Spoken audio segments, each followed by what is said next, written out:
तू मारेगा मुझे? तुम सब यहाँ मुझे मारने इकट्ठे हुए हो? अरे तुम्हारा खुद का कोई ईमान धर्म नहीं है, तुम मारोगे मुझे? और एक बात बता, पिछले साल तो कोई और आया था मारने मुझे, इस बार वो नहीं आया? वो लाल साल वादा पूरा कोनी करिया सा तो हम की मैं आया हूँ सा। तुम सब अंदर से एक जैसे के जैसे हो। ठीक भीड़ इकट्ठी हुई है मुझे मारने के लिए आज।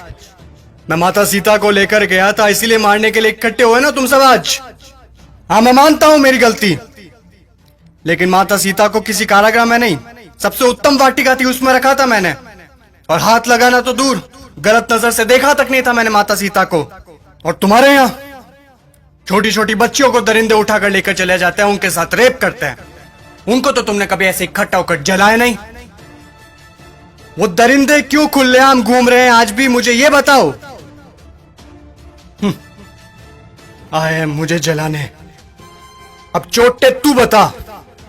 मैं तो सभी वेद और ग्रंथों का ज्ञाता हूं, तूने कौन सी वेद ग्रंथ या पुस्तक पढ़ी है, मुझे ये बता।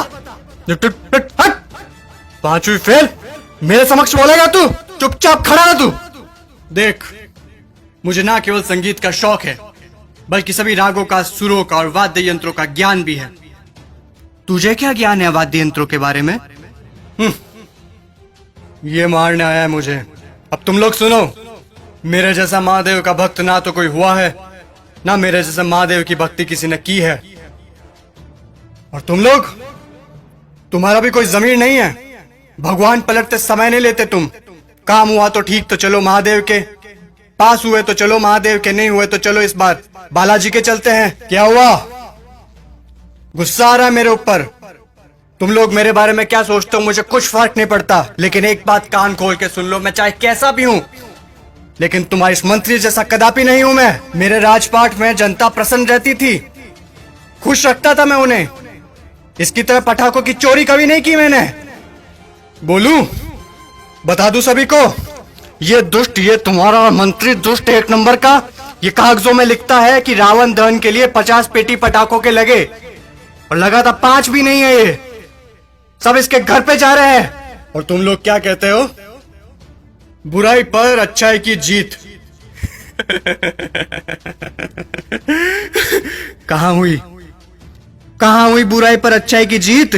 जब तक तुम्हारे मन में चोरी, गद्दारी, लालच, वासना, द्वेष, अहंकार जैसी भावनाएं जीवित है, बुराई कैसे मरेगी?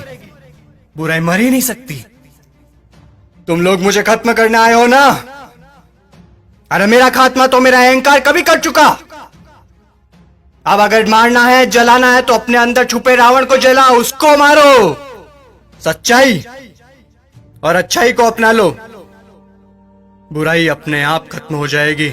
और अगर तुम मुझे जलाने के उद्देश्य से ही आए हो, तो मैं तुम्हें बता दूं कि सिर्फ छोटे बच्चे ही आज की तारीख में मुझे जला सकते हैं, क्योंकि उनके अंदर चोरी, गद्दारी, लालच, घृणा, वासना, द्वेष, अहंकार जैसी भावनाएं नहीं है।